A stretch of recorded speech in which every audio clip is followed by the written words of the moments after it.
And it looks like we're having people log on already, so I'm just going to give it one more minute and then we'll get started.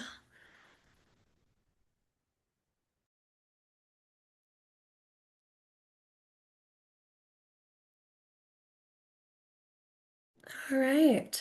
Good morning, everyone. Thank you so much for joining us today. My name is Cece Mortar, and I'm the Director of Business Development and Programs for the Steamboat Springs Chamber.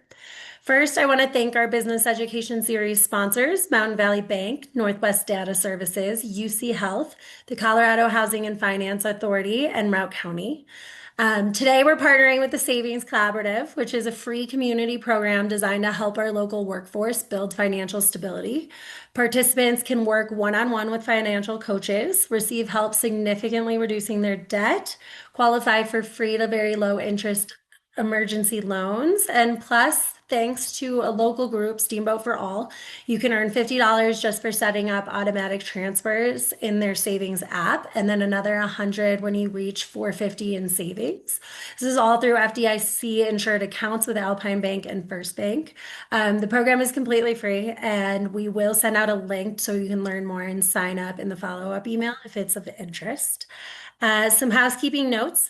Please switch your chat to everyone so that everyone can see your chat. We ask that you add questions either to the chat or to the Q&A box, but I do want to just let you know that you can put questions in anonymously in the Q&A box at the bottom of your screen. And we are recording this session, so we'll share the recording and the slides along with some other resources later this afternoon. I'm honored to introduce Ilyana Renteria and Mackenzie Fair today.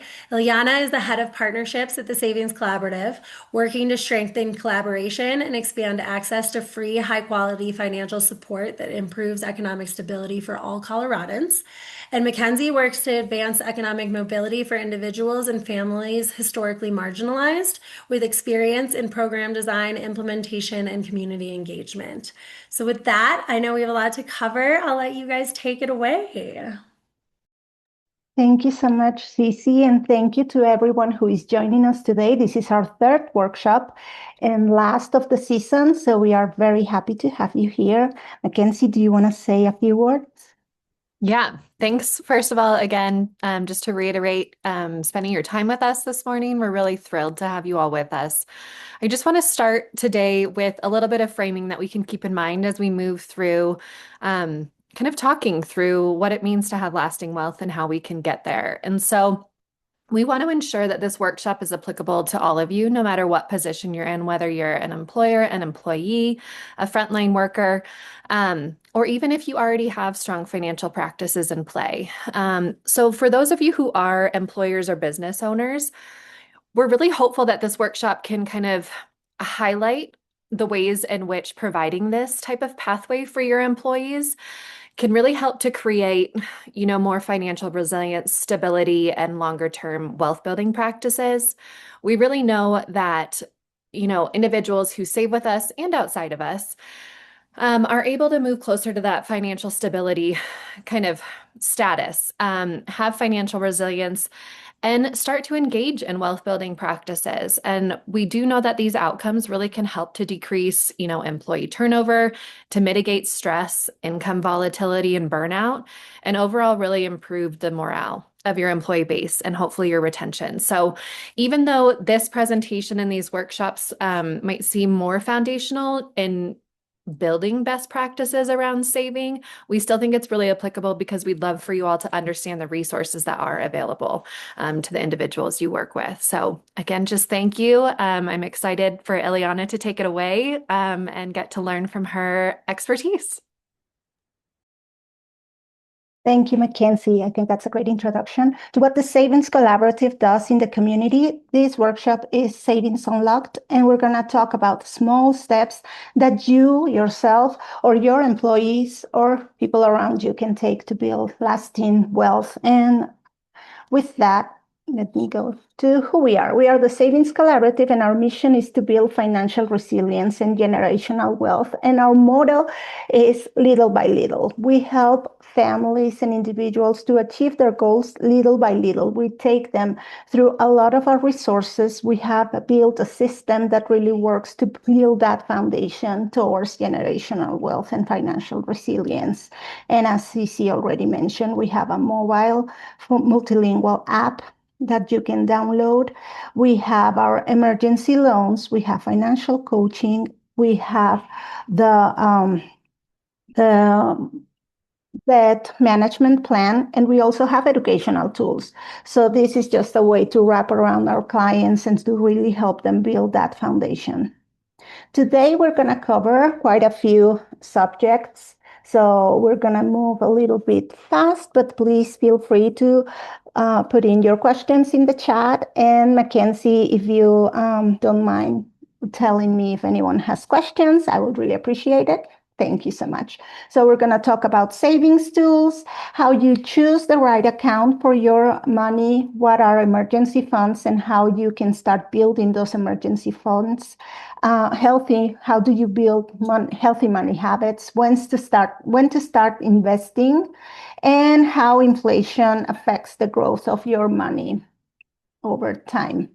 So for that, we're gonna start with a Mentimeter activity. So if you can please scan the code that is on the screen and answer the question, has having savings helped you realize the goal? And I'm gonna switch to my Mentimeter. Give me one sec, please.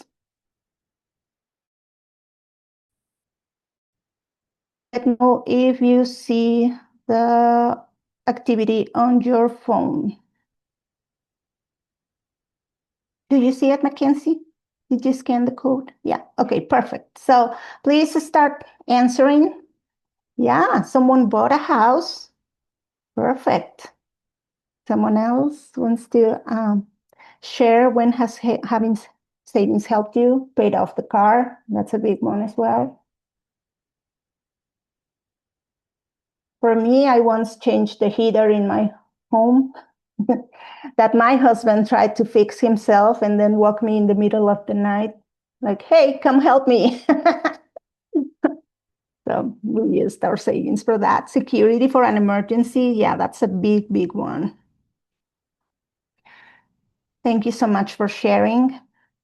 So yeah, this is just to get us in the mindset of why savings matter, because sometimes we think that having savings is not as important just in terms of growth, but we're gonna go walk with you through all of those feelings and thoughts around savings. So let's move forward.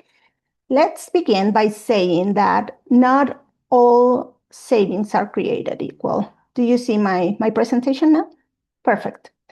So we think of savings at the Savings Collaborative like umbrellas that really protect you during rainy days and rainy situations, but not all are the same. One person can start saving with an account and another person save the same amount in a different account, and over time they will both see very different outcomes. So that's why I think it's really important to really do your research and learn about the savings vehicles that are available to you. And what are those savings vehicles? In terms, those are the tools or the different you choose from where you can put in your money towards different goals. And again, different vehicles will take you to different places. So that's why you really need to choose the vehicle you're going to use. And sometimes you're going to use different vehicles for different goals based on time, purpose, and the risk that each vehicle represents. And before we start talking about those vehicles, I just want to remind you, in case you forgot or you don't know, what the APY is the annual percentage yield, and it's how much your money grows in a year, counting compound interest. And compound interest is the money that your money is making, gaining interest over the interest as well. So we're gonna talk a little bit more about this, but let's start diving into the different vehicles. And please, if you have questions, put them in the chat. So the first vehicle and the more traditional one is the regular savings account. Usually you open an account and it comes with a savings account, or you need to open one separately, but it will almost offer you no interest in gaining. So this account is for beginners, absolute beginners that are just trying to build the habit of savings, and for a very, very short-term goal. Like money that you're gonna use right away, you can put it in there, but it's not gonna make money out of it. So the risk, of course, is very low, but the return is very, very low as well. Then we have the high yield savings account. And the APY is around 4 to 5%, but that's a lot more than a regular savings account is making. It's actually 800 times better. And you have liquidity. Your money is accessible to you. You can access them through apps like our savings app at the Savings Collaborative. You can have a debit card with them as well. So the money is really easily accessible to you. The money that you put in there is insured by the FDIC up to $250K. But the catch is that interest usually fluctuates with Fed policy. Sometimes they will charge you, and sometimes you need to make minimum deposits. So they do have sometimes some requirements for you to be able to maintain the interest rate that they offered you. Another thing that you need to keep in mind is if that interest rate is only an introductory rate, or if it's gonna continue. Just read the fine print with them. And to talk a little bit more about the Savings Collaborative, our members do not pay anything. Their money is accessible to them. We won't charge any fees ever. And we give them a 3% annual interest rate that is compound daily. So these accounts are great for emergency funds, for down payments, for short-term goals. Maybe this is where you as employees need to keep your money for an emergency, something that you need to fix around your business, your payroll, because the money is growing, but it's also very accessible to you. So please put in the chat or raise your hand in a reaction if you already have a high yield savings account. I do. So I'll raise my hand. Cece does too. Mackenzie does as well.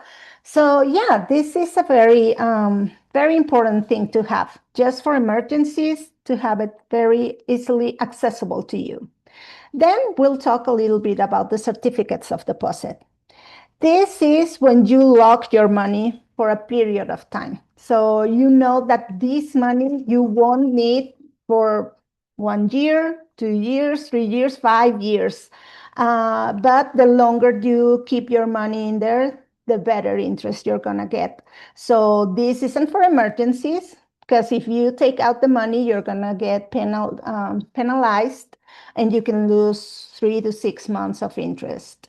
You can access these accounts, these certificates of deposit on banks and credit unions, and the risk is low. The return is low to medium as well, but it's good if you have extra money that you know that you won't need. It's going to be growing more than a high yield savings account. And I see something in the chat. Mackenzie says, one huge benefit. Oh, okay. Yeah, sorry. So I thought it was. No, you're good. Sorry, I was just supporting what you were saying. Thank you so much. Sometimes I think it's nice to have different modalities to learn and be able to absorb the information. Yes, thank you so much. No, I appreciate it. Then we're gonna start talking a little bit about retirement accounts, your 401k, your 403b.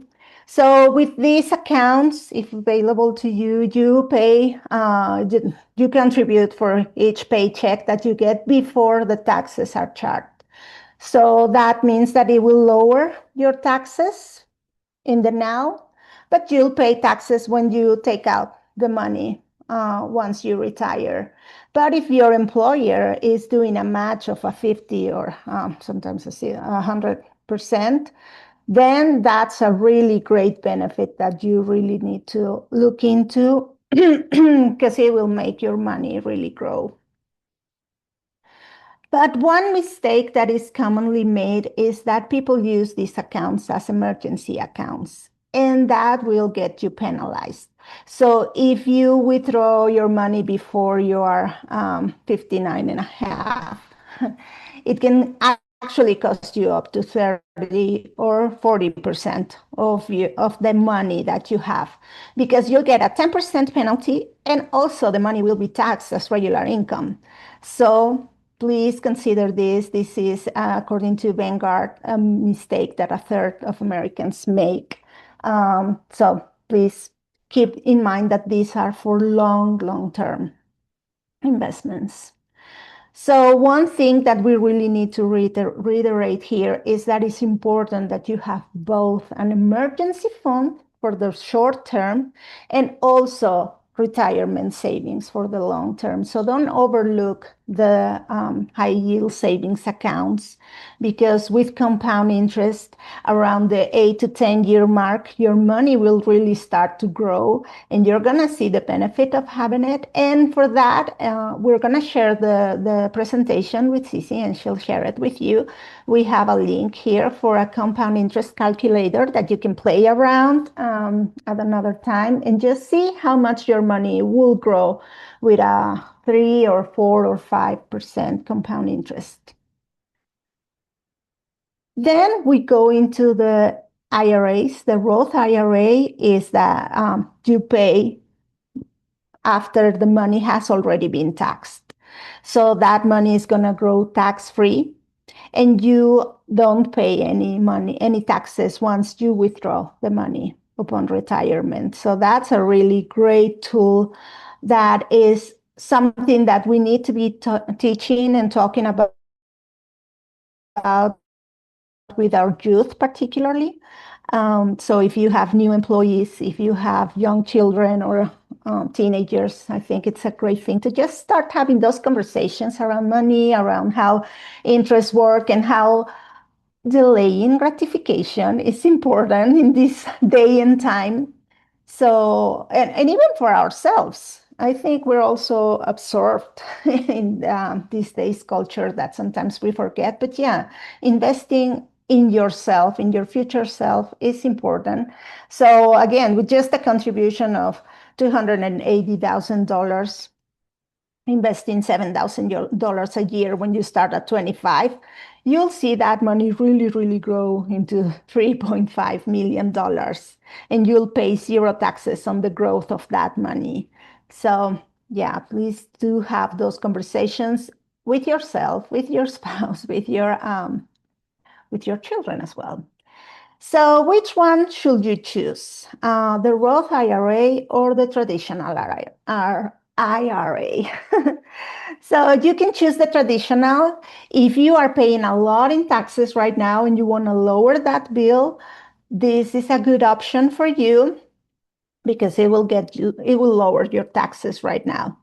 But choose the Roth IRA if you are expecting to become more financially successful and be on a higher tax bracket in the future. And you want to have that money growth tax-free once you retire and once you withdraw that money. So that's an easy way to think about it. Please let me know if you have any questions or comments, if you already have your Roth IRAs, your 401ks. You can share in the chat if you'd like. Now, there are also other vehicles for savings, the 5 to 9 college savings plan, is another one that parents can set up for their children or grandparents set up for their children. And just it's an investment towards their education. But please keep in mind that this needs to go towards education, and there are some qualified education expenses where you can withdraw the money and it's going to be tax-free.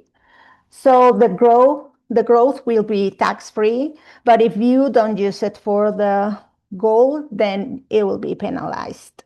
The risk is low to medium, and the return is medium to high. Now, not everyone needs to have a college savings plan, but if you've already have that foundation, you're stable, your finances are going well, this is something that you can really look into. If not, please keep in mind that your emergency funds, your retirement accounts, your high yield savings are more immediate needs that you need to look into than a college savings plan. So how do you choose the right vehicle for your money? You need to answer these questions. When will I need the money? How much risk I can handle with that money that I'm going to put in there? Do I want tax advantages, and when do I need them to kick in? And can my employer contribute to my to that vehicle? So depending on the goal and the answers to those questions, that's where you really need to focus your attention and put your money working towards. So you need an emergency fund. That's for short-term goals. That's a high yield savings account. If you want to save for 1 to 5 years and you know for sure that you're not going to use that money, you're not going to need it, you have some extra emergency fund, then you can put it to our CD. If you're thinking long term, a retirement account, an education account. And there are also community and cultural based savings clubs like tandas or cundinas, where one person is in charge of the money of the others, and they build this cushion of money and they start handing it out. But some people have had great experiences with it, and some people have had terrible experiences with them. So really, again, do your research. And what you really need to avoid is keeping your money under the mattress or having the money just in cash at home, because that's where you are really losing in some great benefits that you could be gaining from different vehicles. And again, as I already mentioned, you can use multiple vehicles, different tools at the same time, and optimize what you are already doing with your money. So put them in different buckets so the benefits are available to you. So we already talked about the APY. Now let's consider comparing it to an APR. So again, the APY is the money that your savings are earning. So this is good. You want this number to be as high as possible. And then we have the annual percentage rate. And this is the money that you are paying for borrowing money. So it comes with interests, and sometimes it comes with fees, most of the time. So you really want this number to be low. And this is something that you can't overlook, because sometimes you have debt, high interest debt, but you are also thinking about the APY that you're going to gain with certain accounts. So you really need to do the math there. Think about what's going to give you the most benefits.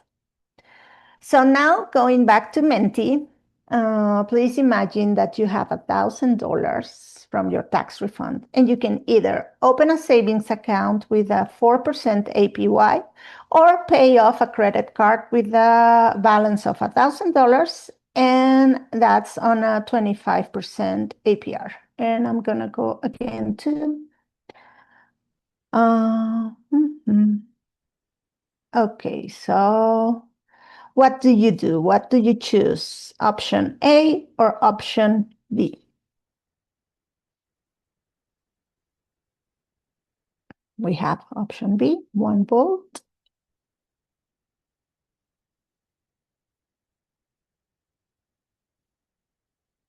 Okay, we only have one vote.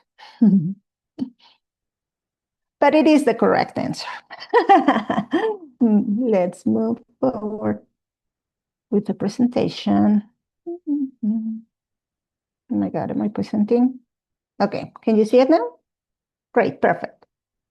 So, yes, you choose option B because you are saving $250 compared to earning $40 in the high yield savings account. So, usually, as a rule of thumb, consider that if you have high interest debt, which is regularly usually the credit cards above 7 to 8% APR, then paying off that debt is like getting back money because you are really avoiding paying the interest and also the fees.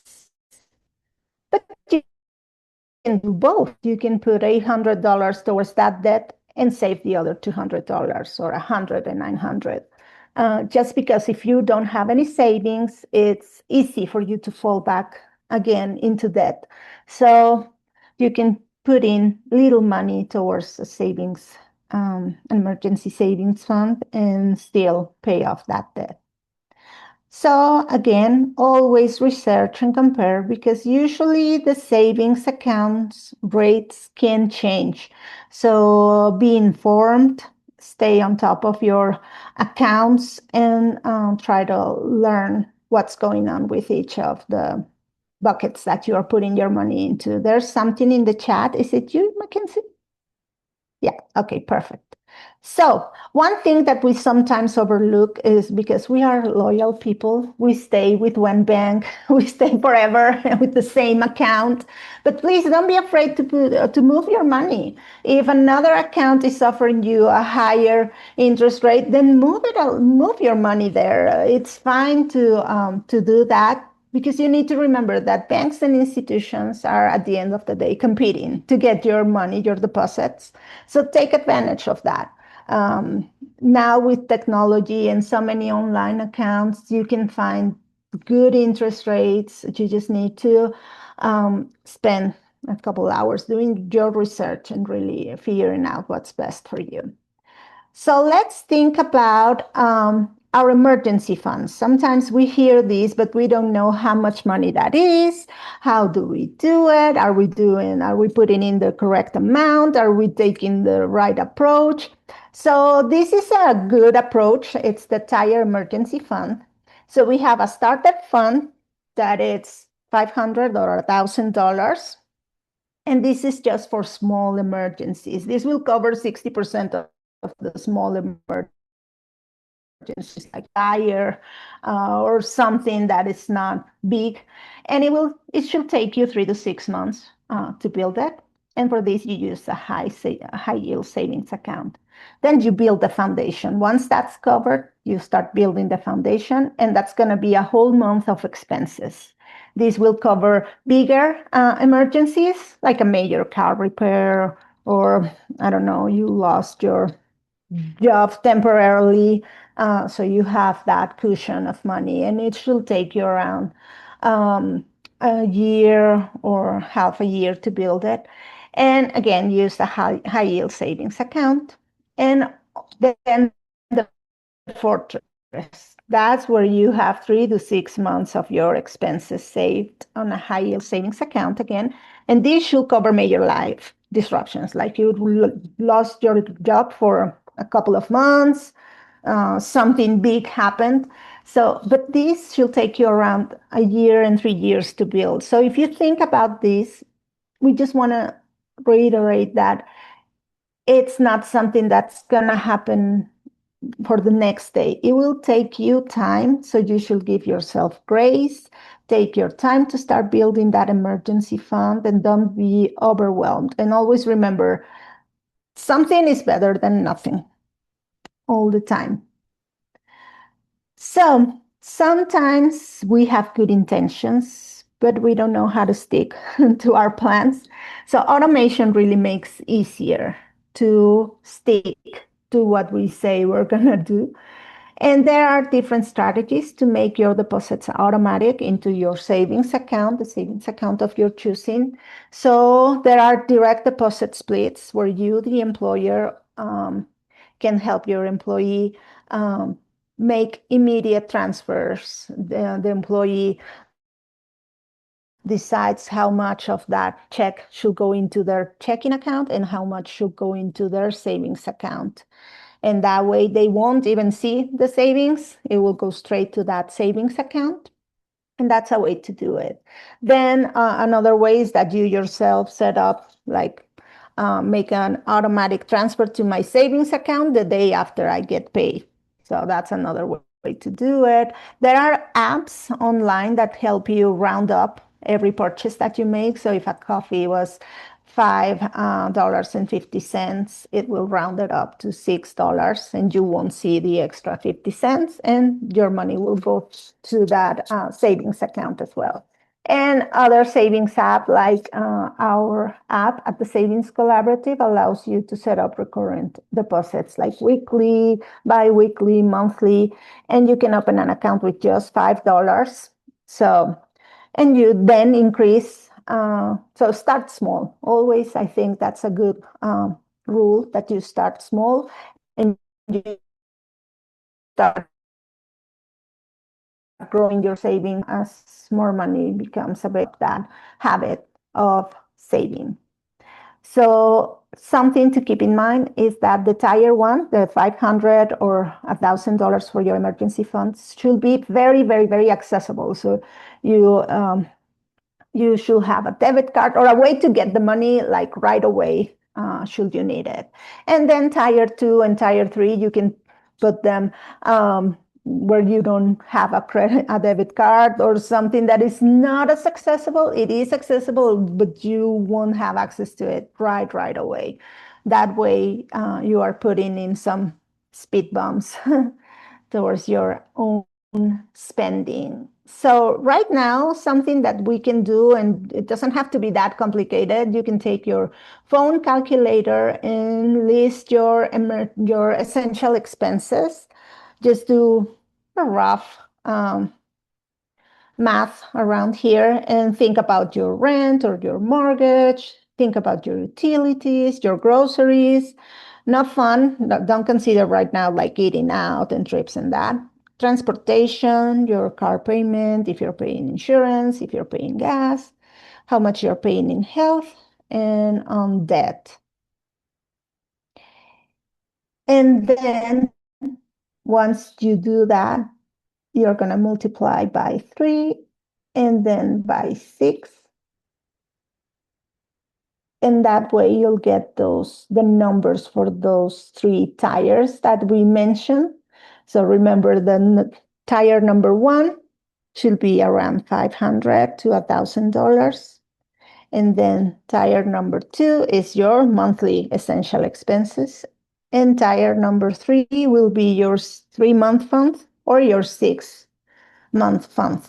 And I know that the numbers may seem overwhelming, but please remember that we talked about years here to build that emergency fund for your 6-month fund or your 3-month fund. And I don't know if anyone wants to share or has thoughts about this. You can unmute yourselves. We just want to have a conversation around money and just get us thinking about our finances. So another thing that we really need to fight is the impulse of spending. And we are falling victims of our phones and the marketing. Marketing is always targeting us everywhere all the time. The ads will follow us on our phone or on our computers based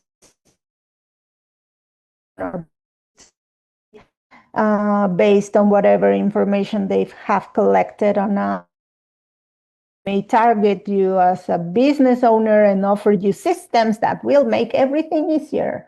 The limited offer, it will go until midnight and then you lose it. So it gives you a sense of urgency, or things that really eliminate any barriers to purchase. One click and you're done, you got it. Buy now, pay later. Like, oh, you do the math and you think, oh, yeah, I can pay for it. So there are a lot of techniques that they are using to really make you fall into this buy mentality. So the question is not, why am I so bad at savings? Why am I not good with my money? The question is, how do I build systems and defenses that really work and shield me against these tactics?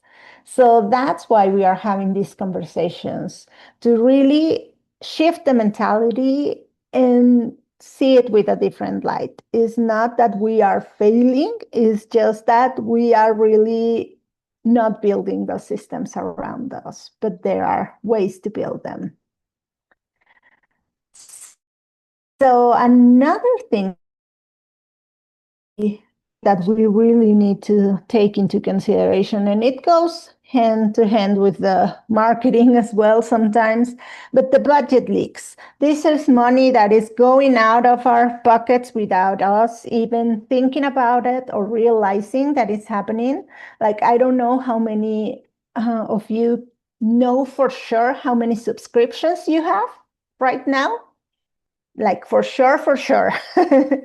That's a subscription creep. Your money is going out. Sometimes you can even have duplicated accounts. Maybe your wife has one account or your children has an account and you also have an account. So there are leaks everywhere. Sometimes you are paying delivery fees. You feel that sense of urgency and end up paying like expedite shipping fees. My boy usually is victim of this, and I'm like, no, it will get here at the same time. It can't get any sooner because we're in the mountains. So but yeah, again, having those conversations with our family, it's important. The high interest, the money that you're paying on your credit cards, and those expenses that you don't even think about it. You want a coffee, you go get it, and you paid $9, and you're like, what? Now that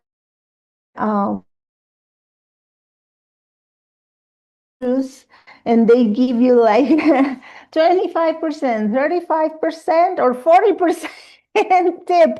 And you're like, oh my God, that's a lot. So you end up paying a lot. Uh, so yeah, I'm not saying that we shouldn't have treats and treat ourselves. With what I'm saying is that you need to be really intentional. So really create a budget, and a budget that works for you in real life. Like really think how much money is coming in compared to how much money can go out. And that's why we have our financial coaches. That's one of our services that is really changing mindsets and lives across Colorado, because we help you budget and you start seeing where those leaks are. You start identifying them, you start building habits, good habits with your money, and you have an accountability partner. So you come back to your next session and we go with you, always non-judgmentally, but just having those conversations. We will never judge anyone because we have seen it all and we know that we are all humans, but we just want to help you succeed and do better. Um, One day at a time, and that's enough. So again, talking about those systems, coaching is one, but also you can create spending speed bumps. So if you have something that you want, give yourself the 24-hour rule, and if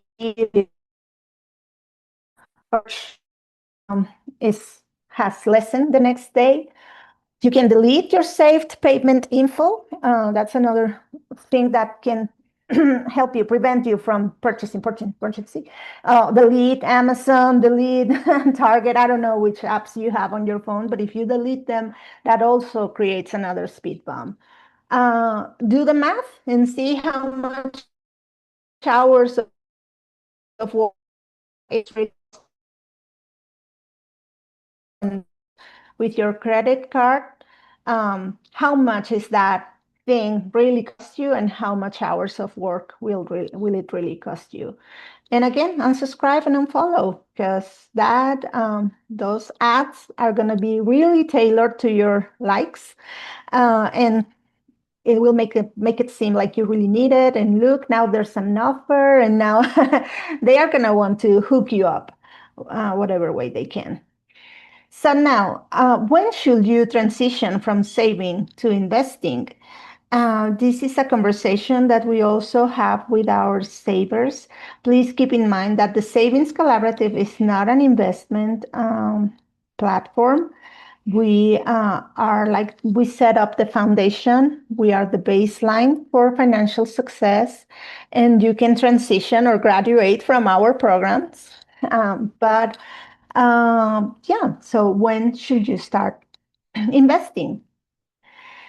So when you think about it, is having a high yield savings account good to build long-term wealth? You can put it in the chat. You can just think about it. And once we put in some thoughts around this, we know that no, a high yield savings account is not gonna be good for long term, like retirement investing, because inflation. So that's something that we need to keep in mind, that when we talk about inflation, it's usually a 3% a year.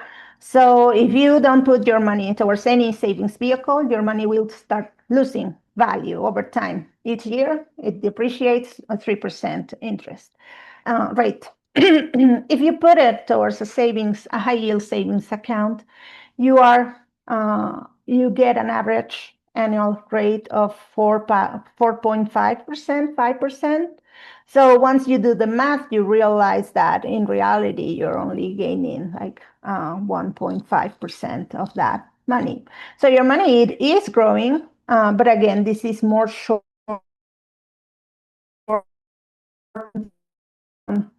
goals for the money that you put into a high yield savings.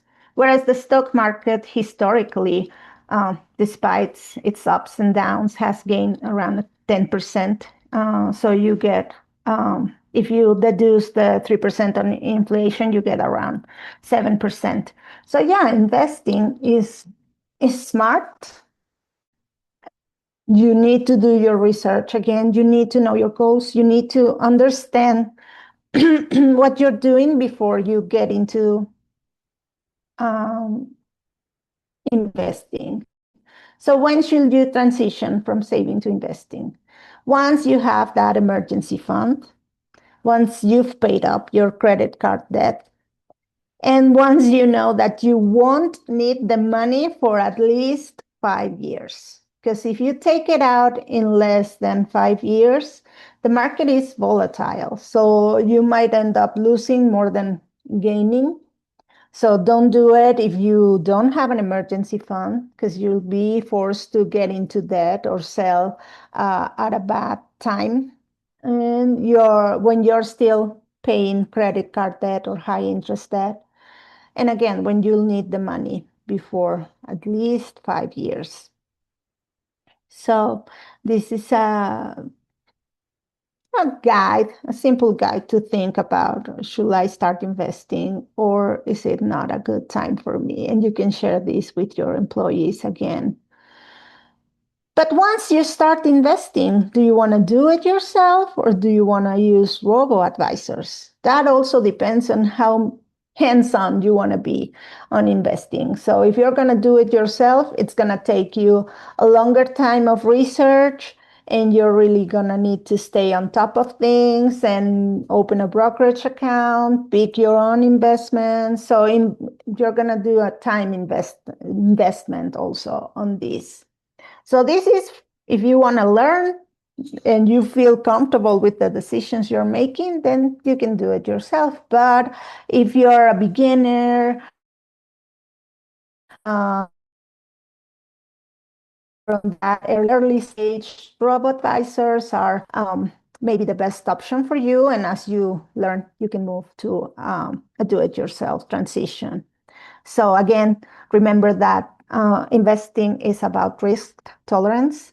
So always keep that in mind, and your time frames, your timelines are important.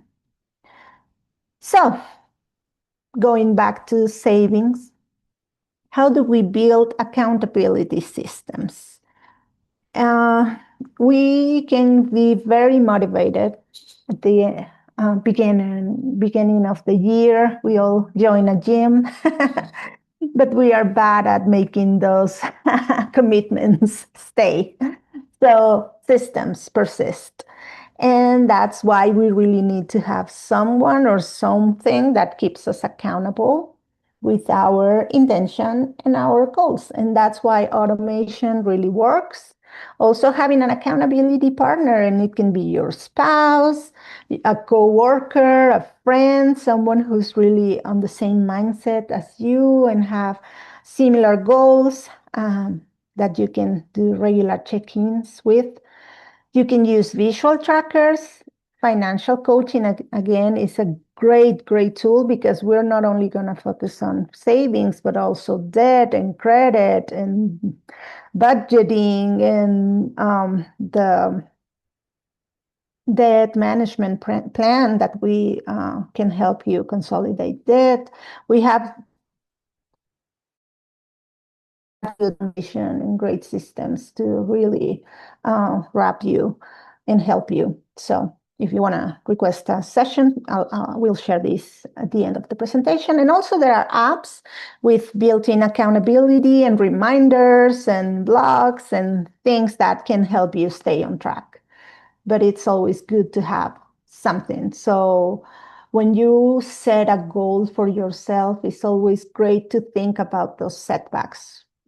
It's even better to think, what am I going to do when something goes wrong, when I fail? But remember, you're not failing, you're human. Everyone goes through the same things. So think about creating your action plan and think in terms of time. So a 30-day goal, a 60-day goal, a 90-day goal, and write it down. If you can take out your phone and your notes app, you can write down one immediate action that you can take like right now, like open a high yield savings account or set up automatic transfers, cancel subscriptions. That's an easy one as well. If you remember your passwords, they make it also difficult sometimes. So yeah, so be specific. I will save this amount of money by this date. Be specific, but also be realistic. If you've never saved, even $50 is a lot. If you are used to saving, then reach higher. For your 60-day goals, write down my Tier 1 emergency fund goal. I will have this money, $500 or $1,000 by this date. And I will also cancel a subscription. I will not eat out every day or something. And then think about your 90-day goal. So again, write down how much money you'll have saved in the next 3 months. And also I will start budgeting. I'll take budgeting really seriously and I'll do it. And I'll check my progress with my spouse or with my friend, with my accountability partner. So yeah, just create a plan, make it visual. Once you write it down, it becomes more of a commitment to yourself, and you can even share it with someone. Mackenzie. Hi, thanks. I just want to add here because I think a lot of people underestimate what small steps can mean for really long-term impact. And so just before we move on, I want to share a couple of kind of trends or patterns we're noticing at the Savings Collaborative with these kind of smaller savings goals. Because I think looking at the bigger picture really helps, I don't know, to root us in developing these best practices and understanding that no savings is too small. And so what we've seen in the last year alone with the Savings Collaborative is we have over $6.25 million in savings, and those are with median deposits of $30 into an account. And so, again, we're seeing a lot of these savings practices and best practices really come to life, making huge impacts for families. We have over 3,000 clients that are building their wealth.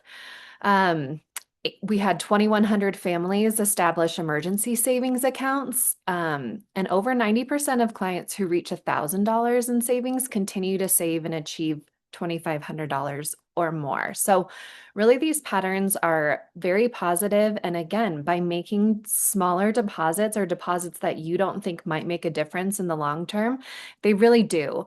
And another, I would say, really great impact statistics that we're seeing is we have been able to help our savers reduce their debt by more than $500,000 in total.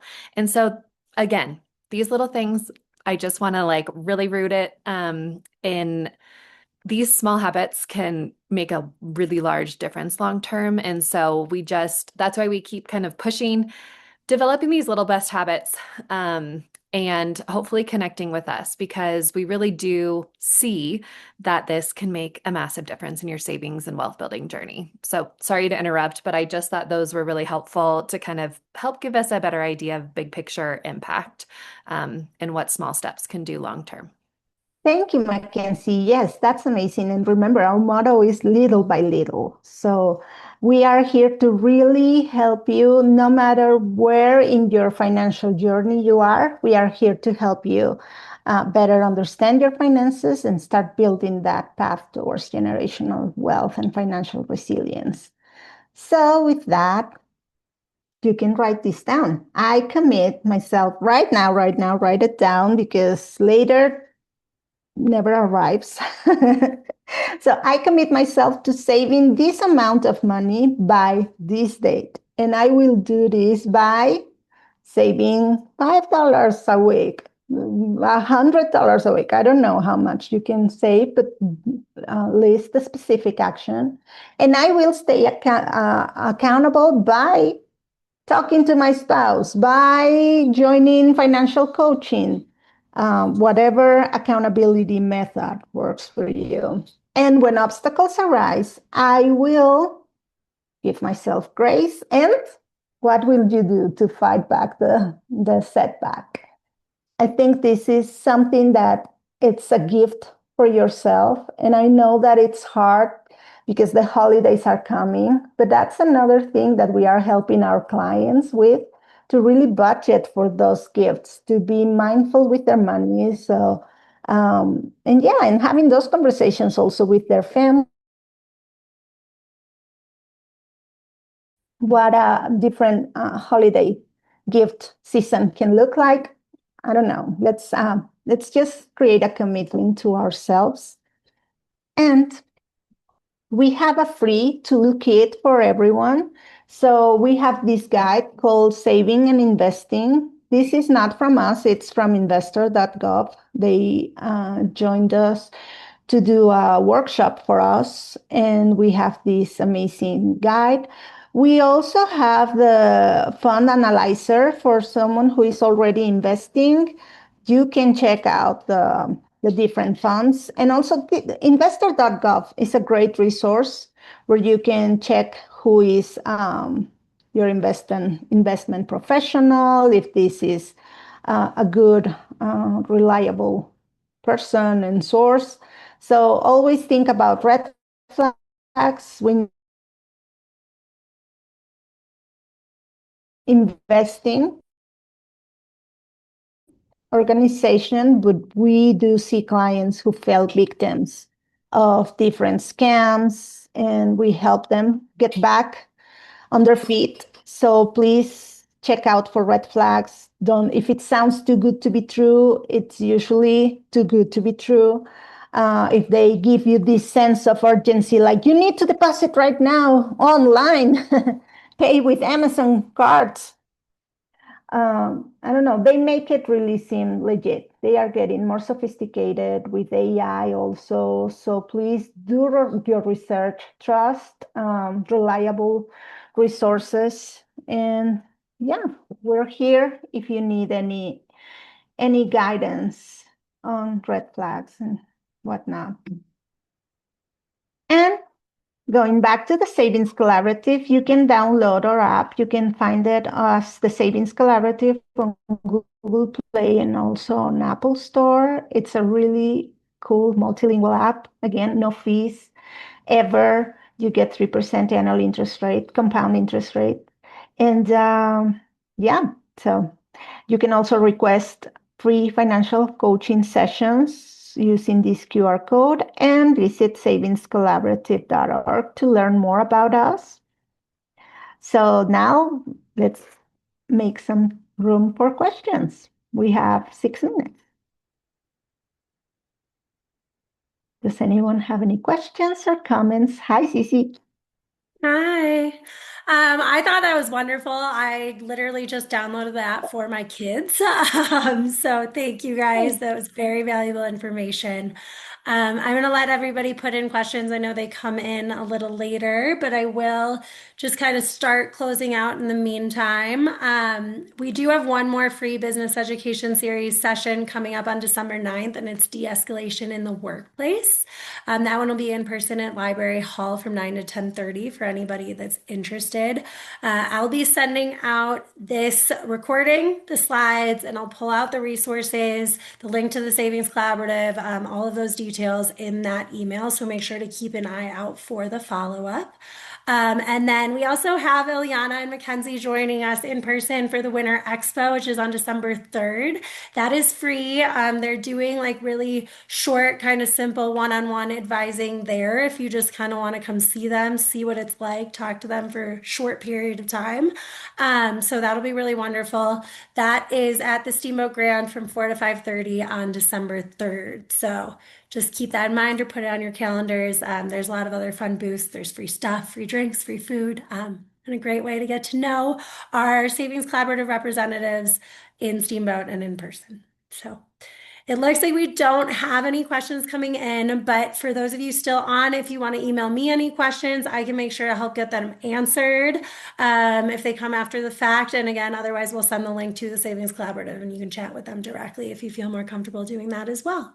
So thank you, Mackenzie. Thank you, Ileana. That was wonderful. I appreciate your time. I appreciate all the resources, all the information. And we look forward to hopefully doing this again in the future. Absolutely. Thank you, everyone. Thank you, Cece. Everyone. And we'll see you on December 3rd. Yes.